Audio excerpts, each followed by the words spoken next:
స్త్రీ ఎప్పుడైతే నిర్మించబడిందో సృష్టి ప్రణాళికకి పరిపూర్ణత వచ్చింది. తల్లిగా ఎప్పుడు అవ్వ సృజించబడిందో సృష్టి క్రమం ప్రారంభమైంది. అక్కడి నుంచి సంతతి అభివృద్ధి చెందడం ప్రారంభించింది. దేవుడు ఏ ప్రణాళిక అయితే కలిగి ఉన్నాడో ప్రణాళికకి మూలే.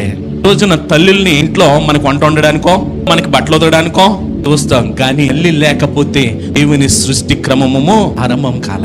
తల్లికి ఇవ్వబడినటువంటి బాధ్యత ఏంటంటే కుటుంబం ఆశీర్వాద బహుమానం ఎవరి ద్వారా ప్రణాళిక కలిగి ఉన్నాడంటే దేవుడు తల్లి ద్వారానే ప్రణాళిక కలిగి ఉన్నాడంట. ఆదామును అవ్వను సృజించిన తర్వాత అంటాడు కదా, మీరు ఫలించి అభివృద్ధి చెంది విస్తరించి భూమిని నింపండి అని అంటాడు. దేవుడి ప్రణాళికలో ప్రముఖ పాత్ర ఇదే అయి ఉన్నది. తల్లి దేవుని ప్రణాళికకి మూలాధారం అయి ఉన్నది. మన కుటుంబంలో చూడండి, తల్లి ఎక్కువ కేర్ తీసుకుంటుందా బిడ్డల్ని, తండ్రి ఎక్కువ కేర్ తీసుకుంటాడా? తల్లి ఎక్కువ. తండ్రికి ఓపిక ఎక్కువ, తల్లికి ఓపిక ఎక్కువ. తల్లికే ఓపిక ఎక్కువ. తండ్రికి సహనం ఎక్కువ, తల్లికి సహనం ఎక్కువ. ఇన్ని గుణాలు ఎవరిలో పెట్టాడో తెలుసా? దేవుడు తల్లిలోనే పెట్టాడు.